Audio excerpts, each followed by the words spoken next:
Kan ek vra, sal u omgee as ek afskop met ons eerste gedagtes? Sal dit reg wees met u? Ek het gedink om met u 'n paar gedagtes te deel rondom Van der Hof se 100 jaar en dan in die besonder C.H. Rautenbach en die verhouding kerk, fakulteit en universiteit.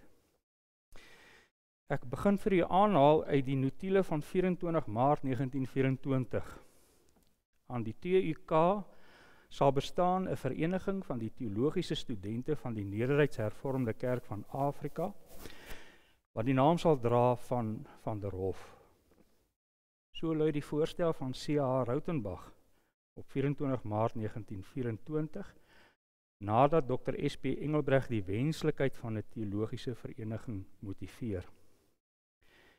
Hierop in die eerste notiele volg die bestaansdoel van die vereniging: die bevordering van die geestelike, intellektuele en kerklike belange en versterking van die onderlinge vriendskapsband van die lede. Ten opsigte van die eerste doelwit, die bevordering van die geestelike, intellektuele en kerklike belange, het die lede van die jong teologiese vereniging so goed as moontlik gestalte probeer gee. Dit realiseer onder meer deur die formulering en wysiging van 'n konstitusie, gereelde vergaderings wat insluit geslote en oop vergaderings, seminaria en kongresse op ander universiteite waaronder Stellenbosch, Wellington en Potchefstroom, en ook die gemeenskaplike inteken op teologiese tydskrifte, die oprig van 'n biblioteek, bydraes tot publikasies en ook 'n belang vir barmhartigheid en sending en gemeenskapsbetrokkenheid. Ten opsigte van die tweede doel, die jaarlikse piknik by Hennopspruit op die fonteine, gemoedelike rugby en cricket wedstryde tussen BA en B-studente en ander fakulteite, het tot die vriendskapsband bygedra. Ook deelname aan die Joel, konserttoere met die hervormde studentevereniging, sowel as uitnodigings na proefpreke, huweliksbevestigings en reunies. Die gebruikelike installasievergadering met sy eie aardige inslag het tot die bestaansdoel en werksaamhede van Van der Hof toegang gegee en met verloop van jare kon studente en lede deelneem aan die vorming van predikante vir diens in die Nederduits hervormde kerk. Aan die middele wat bygedra tot die vorming van studente was gereelde lesings, nie net deur studente nie, maar ook professore van die fakulteit en predikante, en dit tydens die 3 weeklikse vergaderings.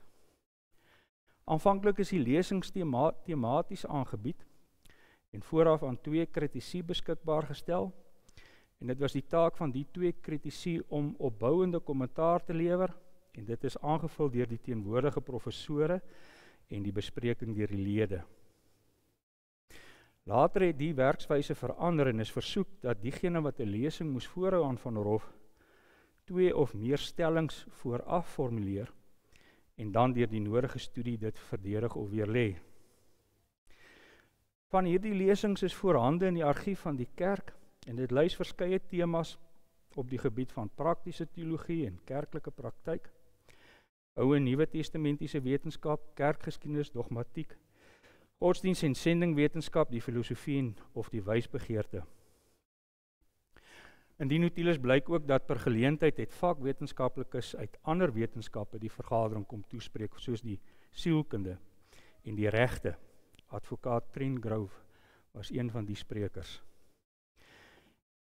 By geleentheid is ook die voorsitter van die kommissie van die algemene vergadering genooi om die vereniging voor te gaan, die voorsitter van die kuratorium, die administrateur en selfs ouderlinge vanuit gemeentes soos die ouderling uit gemeente Pretoria. Enkele temas van die lesingsindeks is illustrerend. Op 3 September 1925 lewer J. Prinsloo 'n bydra oor die skepingsverhaal van die Jode en die skepingsopvatting van die Griek. Professor H. Reining word genooi om die vergadering toe te spreek op 12 Augustus 1926 oor kan die mens sedelik wees sonder 'n Christelike voorstelling. Op 3 November 1927 lewer Prof. Bert Gemser 'n voordrag aan die hand van Psalm 27, die 4de vers, en vra na die verhouding tussen wetenskap en teologie, en en die teoloog as wetenskaplike. Op 24 Augustus 1939 stel G.J. Roos: pro-nazisme is anti-christies aan die orde. By die geleentheid neem A.S. Geyser deel aan die gesprek en word die verhouding kerk en staat bespreek in die lig van Calvin se uitspraak dat God soewerein is. Op 11 Mei 1944 lewer Ben Engelbrecht 'n lesing getitel 'n lewenshouding vir die moderne mens, en hierin bespreek hy nie net die sienings van Immanuel Kant nie, maar ook Emil Brunner. Hy meld hierin dat Dr. C.A. Rautenbach dieselfde onderwerp behandel het, en 2 weke later van daardie maand spreek Dominee Frans van Zyl of F.E. van Zyl die vergadering toe oor die skrifbeskouing van Karl Barth. 'n dekade later in gemeente Pretoria sentraal bespreek Dr. A.S. Geyser die gnostiese manuskripte van Nag Hammadi. En 3 jaar later bespreek P.S. Dreyer tydens 'n oop vergadering op 20 Junie die kerklike implikasies of terwyl komplikasies van die sending in die lig van die Tomlinson verslag. Professor L.J. de Groen, ginekoloog en verantwoordelik vir die dosering van die geneeskundige etiek, beantwoord op 12 April 1956 onder meer vrae oor genadedood. En begin Augustus 1959 neem professor H.P. Wolmerans die woord met die uitspraak Finitum non est capere infinitum. En die volgende jaar op 17 Maart 1960 bespreek professor van Zyl, F.E. van Zyl, die mens geskape na die beeld van God.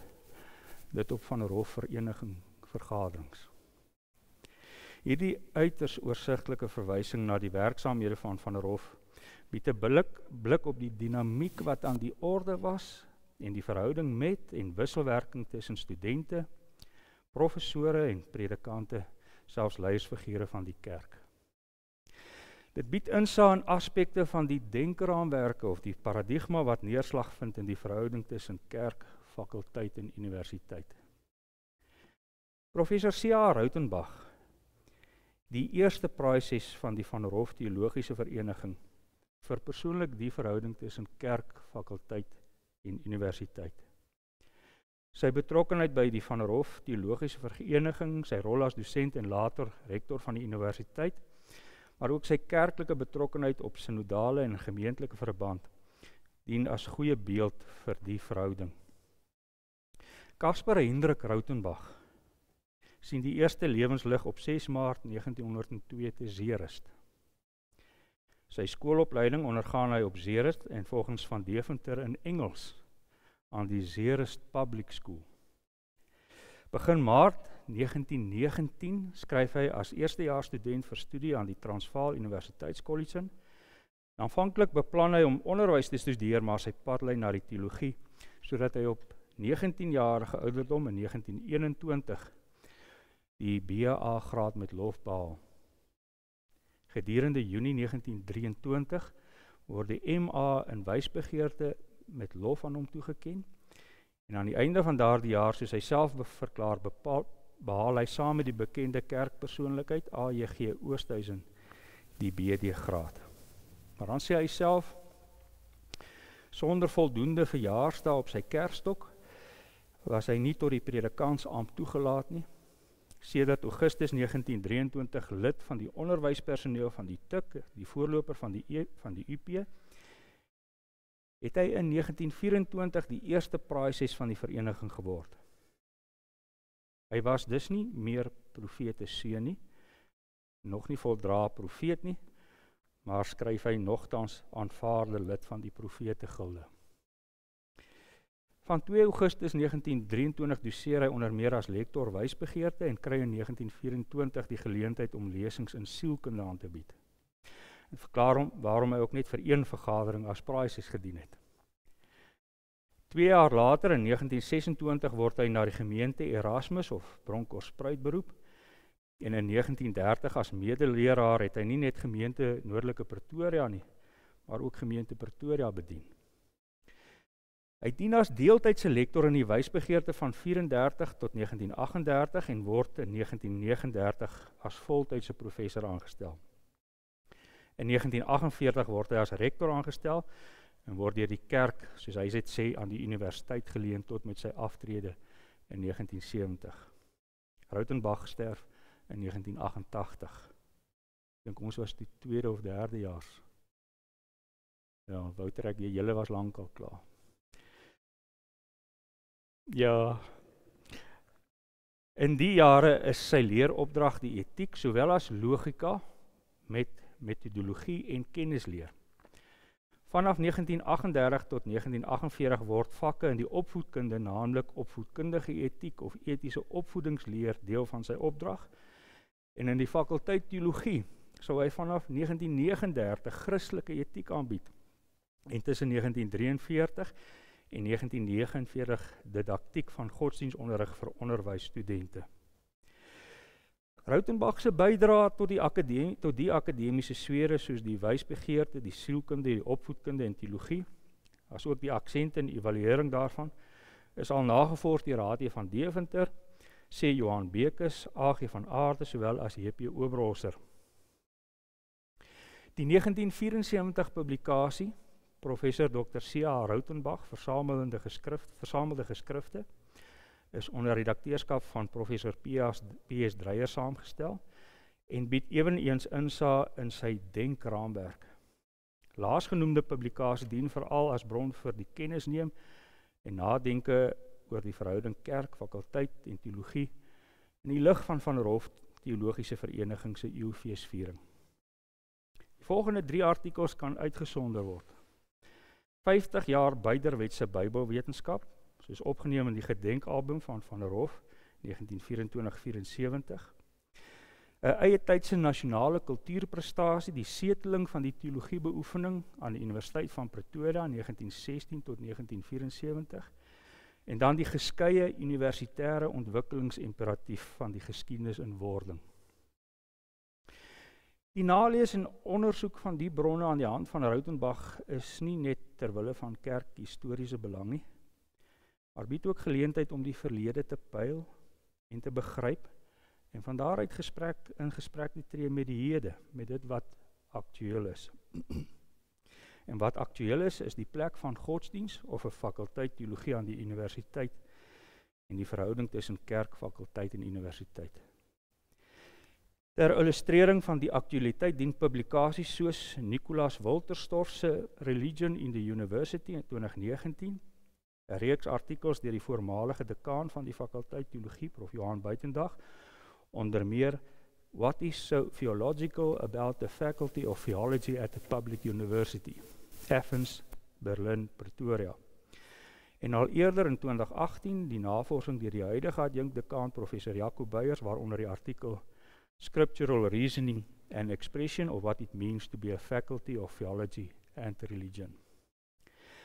Die gesprek tussen die verlede en die Here, veral wanneer die gedenkgeleentheid op hande is noodsaaklik, omdat dit insaag gee in die simboliese, waardeur die werklikheid begrond en vertolk word.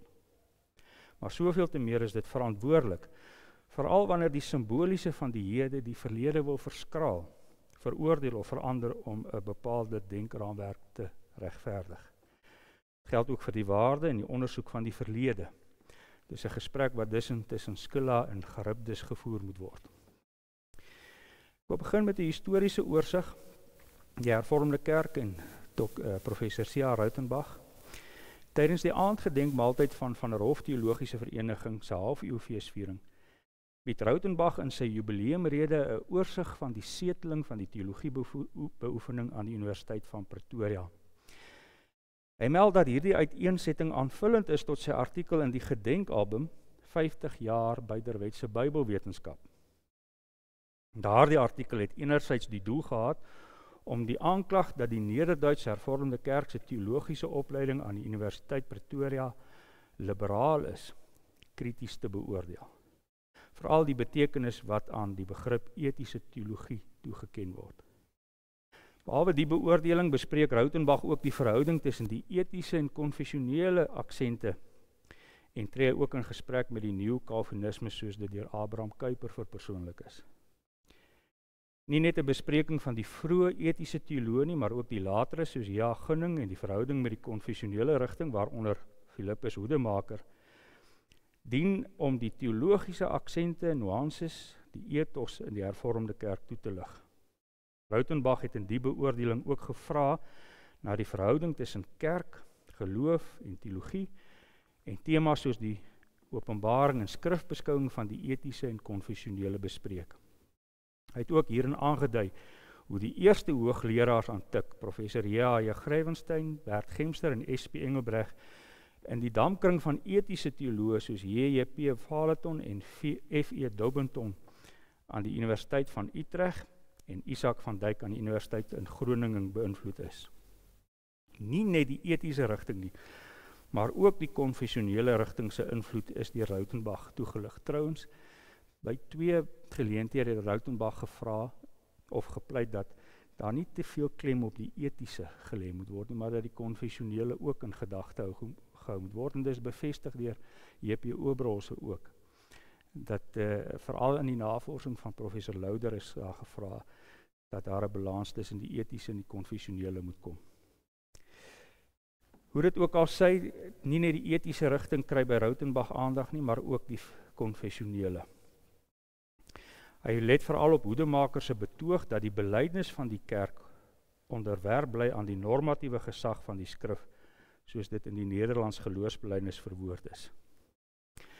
Oor hierdie temas het die Van der Hof Theologiese Vereniging ook gesprek gevoer, soos die lesing deur J.D. Storme op 9 September 1931, een en ander uit die lewe van professor J.A. Gunning.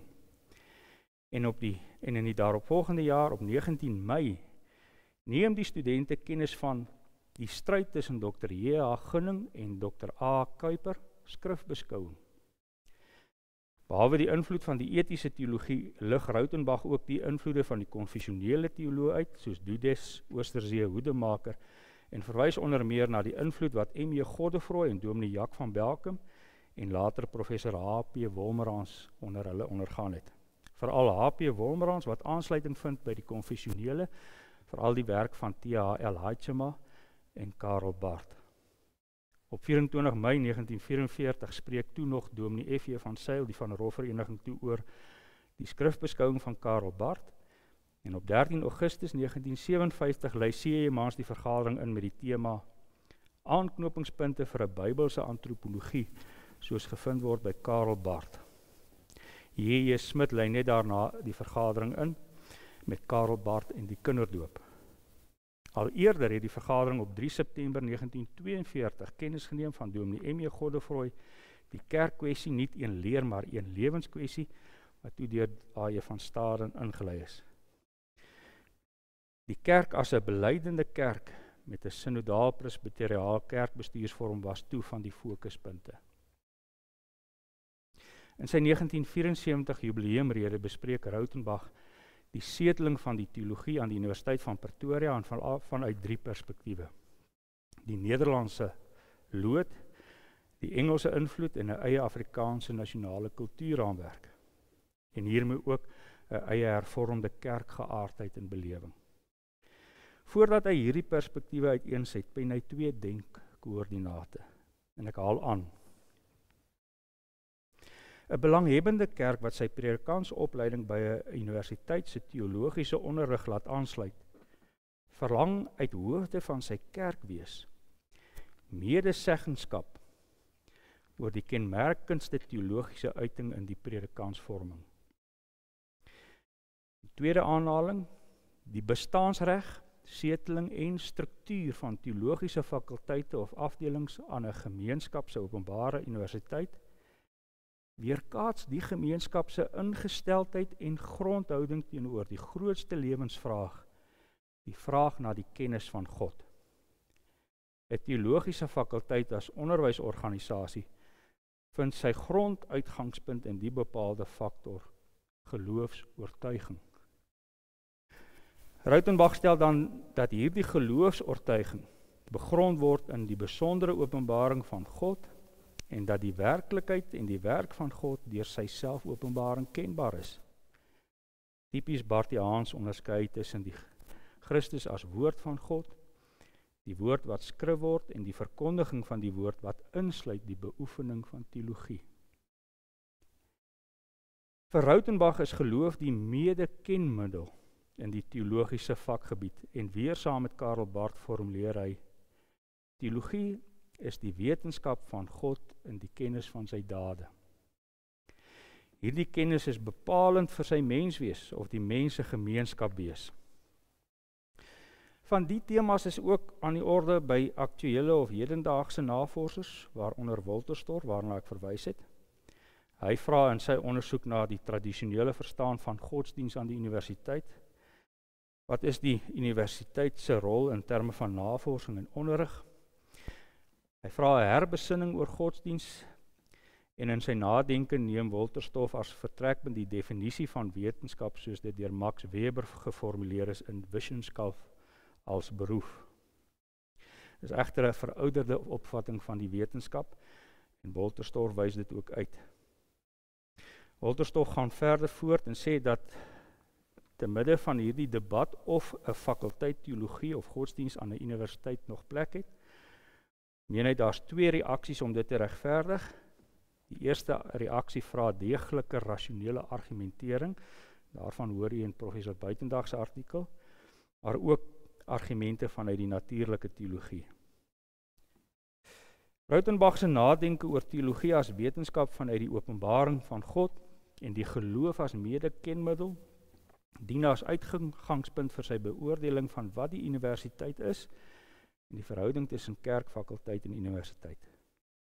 Dit vind neerslag in sy historiese beoordeling van die ontwikkeling van die universiteitswese en die teologiese ethos van die hervormde kerk. Vanuit hierdie historiese ontwikkeling begin hy by die Nederlandse bydra en hy voer die verhouding van die kerk en die staat terug na die Leidse Universiteit wat in 1575 tot stand gekom het. Hy merk op dat in Nederland het die Calvinisties-reformatoriese kerk 'n bevoorregte posisie beklee en dit lei daartoe dat die teologiese fakulteite aan die openbare universiteite voluit tot diens was van die kerk se predikanteopleiding. Nie net die leerstellige, maar ook die praktiese opleiding was deel van die leeropdrag. En volgens die handves van Leiden moes die volgende vakke onderrig word: behalwe godheid, regte, medisyne, filosofie, ook die tale Latyn, Grieks en Hebreëus. Hierdie bevoorregte ruimte en leeropdrag van die Nederlandse Hervormde Kerk is ingrypend verander deur die Universiteitswet van 1876. Dit was die vrug van die Grondwet 1844 wat die neutraliteit van die staat vestig. Die skeiding van kerk en staat lei daartoe dat die staat geen kerk, geloof of belydenis bevorder nie. En Henricus Berkhoff beskryf die gevolge hiervan in 1954 in die artikel "Die teologiese fakulteit is 'n nasionale kultuurprobleem". Die grondslag en die struktuur van die fakulteit en universiteit is volgens hom voortaan 'n halwe Christelike fakulteit met 'n positivistiese karakter. Rautenbach hou in sy beoordeling van die universiteitswese rekening met die wetgewende omgewing, soos dit nie net in die 1876 universiteitswet neerslag vind nie, maar ook ander wette. Hy beskryf 3 reaksies op hierdie ingrypende verandering. Hy noem dit eerstens die weg van behoud, die rigting van 'n radikale afskaffing en 'n grondige omskepping. Ten opsigte van die weg van die behoud, ondanks die neutraliteit van die staat en die bedding waaruit dit groei, was daar 'n reaksie in die Hervormde Kerk in Nederland en die gemeenskap dat die Hervormde Kerk de facto nog steeds die meerderheid in die gemeenskap is en daarom mag die universiteit nie onverskillig staan teenoor die gemeenskap se samestelling nie. De jure is daar dalk nou 'n regsreël, maar de facto is daar 'n gemeenskap.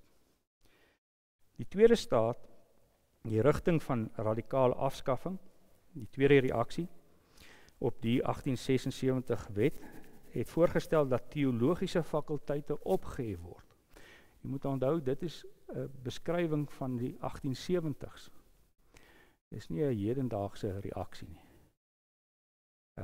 Rautenbach sê dat hierdie reaksie dat die teologiese fakulteite opgehef word vanuit 'n bepaalde wetenskapsbegrip geformuleer word. Voortaan kon geestesuitings, spiritualiteite en so meer wetenskaplik bestudeer word sonder die vooronderstellings van kerklike leer. Nie sonder rede sou dan die fakulteit lettere en wysbegeerte of die fakulteit opvoedkunde dien as ruimte vir teologiese studie nie. Kerke se leerstellige en praktiese belange kan dan gedien word deur die oprigting van kweekskole of beroepsgerigte seminaries, en dit kan aanvullend dien tot wat die kerk op universitêre vlak verlang. Die derde reaksie in die 1870s, die laaste reaksie is wat hy noem die grondige omskepping. Hy stel dat die noue band tussen die kerk en die teologiese fakulteit word beskou as uit die oude doos.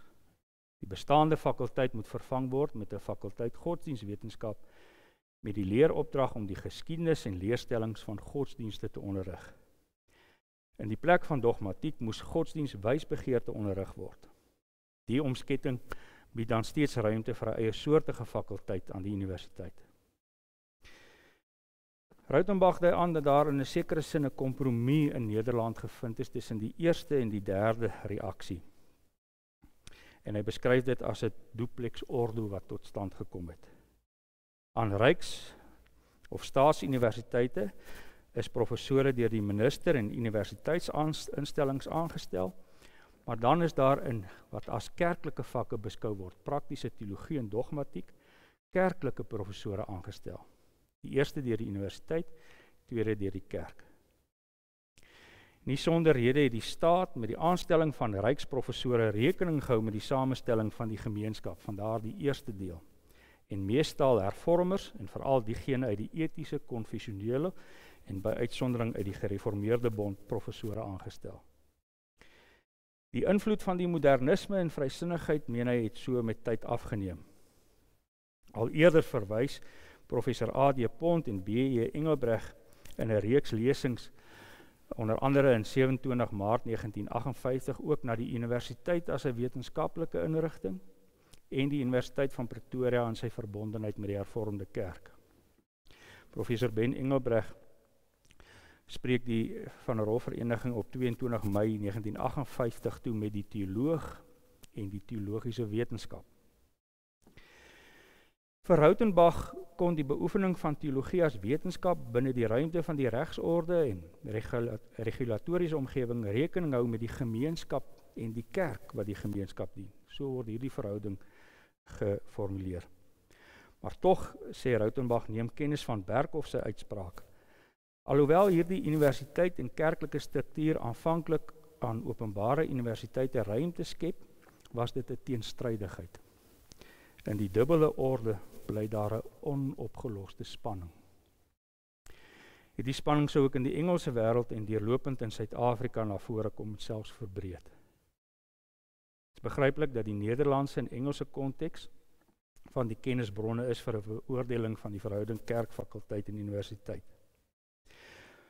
Volgens Rautenbach is die universiteitswese of ontwikkeling van fakulteit teologie en universiteit nie net 'n Nederlandse het hy nie net 'n Nederlandse agtergrond nie, maar ook 'n Engelse agtergrond. Die gang van die kerk in die Engelse milieu vertoon ander aksente.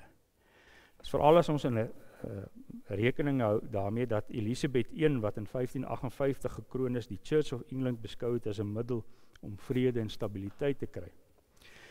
Maar dat diegene wat nie met die Church of England tevrede was nie, soos die Puriteine, die Presbyteriane en die besonder die Baptiste en die Methodiste, kon nie die hegemonie of die regskrag van die Engelse kerk op universiteite aanvaar nie. En daarom toe die geleentheid om voordoen dat daar 'n Universiteit van Londen gestig word, wat nie 'n geloofstoets voorhou nie, het veral die Puriteine, Baptiste en diegene uit die vrye protestantse kringe by die Vrye Universiteit aansluiting gesoek. Rautenbach dui aan dat hierdie 'n belangrike rol gespeel het in die regulatoriese ontwikkeling van die Suid-Afrikaanse universiteitswese. Reeds in 1871 is daar in die Kaap 'n Religions Test Act opgestel wat 'n verbod plaas op godsdienstige geloofstoetse aan openbare universiteite. Dit het in 1873 ook verder in Suid-Afrika neerslag gevind. Tereg het Rautenbach vanuit die Nederlandse en Engelse konteks die gang van teologiese opleiding in Suid-Afrika toegelig en aangedui hoe beide tot 'n eie soortige Afrikaanse ethos bydra. Die laaste element van Rautenbach se beoordeling is die in Suid-Afrika, in die Nederduits Hervormde Kerk. Ek wil begin deur dit sal seker baie bekend wees by baie van u, in die volksstem van 25 April 1890, verskeie brief van ouderling M.B. Willemse van Mapochsgronde met die opskrif Theologiese Skool. Hy het die skrywe gerig aan die kerkraadslede van die Nederduits Hervormde gemeentes wat daardie Mei maand in 'n algemene kerkvergadering bymekaar gekom. Hierin het hy versoek dat die kerk dringend aandag gee aan die opstel van 'n eie fakulteit of teologiese opleiding. Want skryf hy in die laaste paragrawe, nou my broers, om voortdurend predikante uit Nederland te beroep, het ek besware. Ten eerste is die reiskoste nog te hoog, en ek dink nie, sê hy in die tweede plek, dat die predikante vir 'n klein salarisie in Suid-Afrika sal wil werk nie. Ouderling Willemse se brief het die gewenste uitwerking gehad, want in die daaropvolgende algemene vergadering van Mei 1890 besluit die vergadering dat dit wenslik is om so spoedig moontlik de landzonen te doen opleiding tot predikanten van die Hervormde Kerk. Tydens die vergadering betoog Dominee Godefroy vir 'n universiteitsopleiding en verklaar: 1. Kweekskool is tegen ons Nederduits Hervormde beginsel. In onze kerk word nooit die leraars toegelaat of sy moesten in 'n opleiding aan een werklike universiteit gehad hebben. Hierdie uitspraak maak Godefroy in die lig van die stand van hoër onderrig in Suid-Afrika en Nederland. Volgens Godefroy was die geleentheid ook nog nie ryp in Suid-Afrika nie. By herhaling het hierdie beskrywingspunt op die algemene kerkvergaderings gedien, maar nie net die pioniersomstandighede nie, maar ook die uitbreek van die Tweede Anglo-Boereoorlog het sowel die staatse inisiatief en die kerk se ideaal verniel. 15 jaar na die oorlog, op 25 Januarie 1917 vergader die kuratorium aan huis van ouderling A.D.W. Wolmerans. En by die vergadering was teenwoordig Dominee Jack van Belkom, H.C. Fourie, A.D.W. Wolmerans, ouderlinge W.J. Bason, G.J. Engelbreg en J.A. Malherbe. Tydens die vergadering lewer die voorsitter Dominee van Belkom verslag van die onderhandelinge met die raad van die Transvaalse Universiteitskollege. Die vestiging van die kollege se aanloop begin reeds in 1908 en hieroor kan ons soos volg uitbrei. In 1908 het die Kaapse Universiteit eksamineringsbevoegdheid gehad. Ook die bevoegdheid om 'n graad in die teologie te eksamineer. Hierby was die vakke dogmatiek en praktiese teologie nie ingesluit nie, dis beskou as kerklike vakke. Die Uniewording in 1910 het 'n nuwe bestel vir die universiteit ingelei. Die minister van Onderwys, advokaat F.S. Malan, het na ondersoek van universiteitsstrukture by wyse van wetgewing 2 volle doserende en eksaminerende universiteite in Kaapstad en Stellenbosch gestig. Daarmee saam is 'n federale universiteit gevestig wat die eksamineerfunksie van die Kaap die Goeie Hoop oorneem. By die federale universiteit is 6 konstituerende kolleges ingelyf. En ek dink dis nogal belangrik of aktueel ook vir ons tyd is om te sien wat was die kolleges se taak en opdrag in verhouding met die federale universiteit. Dit blyk dat in terme van die wetgewing kon die kolleges aan die bestuur van die federale universiteit deelneem, maar kon ook deelneem aan graadeksamens, maar op die volgende basis. Elke kollege het beskik oor 'n kwart van die eindeksamenpunte, maar die res van die punte moes toegeken word deur 'n mede-eksaminering van die dosent van die vak saam met 'n eksterne universiteitseksaminator. Behalwe die eksaminering het die wet ook toegelaat dat die kolleges fakulteite of afdelings kon instel onderhewig aan goedkeuring van die owerheid. Ten die agtergrond kry die Transvaal Universiteitskollege toestemming om 'n teologiese graadopleiding te vestig en rig onder meer uitnodigings aan die Nederduits of Gereformeerde Kerk, die Verenigde Kerk, die Nederduits Hervormde Kerk, die Presbyteriaanse en Wesleyaanse Kerk. In Desember 1916 het Dominee Jack van Belkom en Dr. J.A. Grywenstein met die kollegesraad onderhandel en dit is van hierdie onderhandeling wat die kuratorium op 25 Januarie 1917 kennis neem. Die kollegesraad het aanbeveel dat voorlopig 2 lektore benoem word en deur die staat besoldig word en die Nederduits Hervormde Kerk en die Presbyteriaanse Kerk sou elke professor benoem en bekostig. Dit is meldenswaardig dat die kuratorium se bespreking van die onderhandelinge eers handel oor die beginsel van samewerking met die owerheid. Broeder Wolmerans vraag of enige waarborg is dat nie miskien een ultramodern professor sal worden benoem deur die staat. Dominee van Belkom sê dat die Universiteitsraad die versekering gegee het dat sy by die benoeming rekening sal hou met die kuratorium. Natuurlik blyf altyd een beswaar wanneer die staat benoem. Hierop doen ADW Wolmerans aan die hand dat voortgegaan word en aan die besluite van die Algemene Kerkvergadering uitvoering gegee word. Rautenbach som die gebeure so op. Die eerste universitaire teologiese opleiding deur die Transvaalse Universiteitskollege, die voorloper van die Universiteit van Pretoria, is aanvanklik met slegs die medewerking van die Nederduitse Hervormde Kerk in 1916 en 1918 geloods en ontwikkel. 'n Mens kan die gebeure beskou as die inenting van 'n Nederlandse lood op 'n Engelse stam deur Afrikaanse hande. Die ineenweef van die stringe lei vervolgens daartoe dat daar 'n aparte aanstelling en leeropdrag was van lektore in die teologie, enerzijds deur die Universiteitskollege en enerzijds deur die Nederduitse Hervormde Kerk. Dit is egter in dieselfde persoon gesetel, anders as in die Nederlandse model. Dr. J.H. Grywenstein is in Desember 1916 vanuit die Universiteitskollege aangestel as dosent in Nuwe Testamentiese wetenskap en Christelike etiek. In die maand daarop, in die jaar 1917, Januarie, word hy deur die kerk aangestel as hoogleraar en dogmatiek en praktiese teologie. Hy dus vanuit die kollege leeropdrag en vanuit die kerke leeropdrag ontvangbaar in dieselfde persoon. Aan die een kant lyk dit na 'n dubbele orde, maar dit kom neer op 'n simplex orde. Rautenbach wys hier dan op die verskil met die Nederlandse en ook die invloed van die Engelse akademiese wêreld. Dit vloei uit die veronderstelde onderskeid tussen akademiese teologie en kerklike georiënteerde teologie. Tussen die universiteit en die kerk was daar 'n ooreenkoms met die gevolglike finansiële reëling. En dit was die eie soortige element van die Universiteit van Pretoria. In 1934 het die Universiteitsraad op 15 Junie 'n skriftelike ooreenkoms met die Hervormde Kerk gesluit wat insluit die behoud van minstens 3 professore en die byvoeging van nie meer as 3 wat op voordrag van ewig gemelde kerk gevul sal word nie. Hierdie ooreenkoms het die baan geopen vir die deelname van die NG Kerk wat in 1934 toetree. Dit is my opvallend. 1916 al die onderhandelinge met die Hervormde Kerk 1934, maar dit was juist die onderhandelinge tussen die Hervormde Kerk en die Universiteit wat die moontlikheid geopen het vir die NG Kerk om toe te tree. Die ooreenkoms het ook verdere implikasies gehad. 'n Kerk se genomineerde word deur ondertekening van die kerkbelydenisformulier aan die Bybel gebind en verkeer onder leeropsig.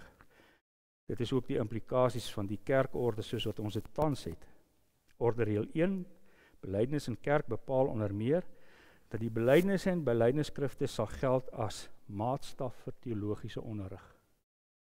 Tereg dui Rautenbach aan dat die gewetensklausule op 'n manier tog pos gevat het. Hy skryf ten slotte, die ooreenkoms wat tussen die universiteit en die kerk gesluit is, het die implikasie gehad dat universiteitsgraadvakke in die teologie word wetlik en op manifeste wyse beoefen in die lig van die openbaring van God in Christelike sin. Sedert 1994 het 'n nuwe politieke orde met sosiaal-maatskaplike doelstellings gestalte gekry. Opnuut word gevra, opnuut word gevra en nagedink oor die verhouding tussen kerk, fakulteit en universiteit.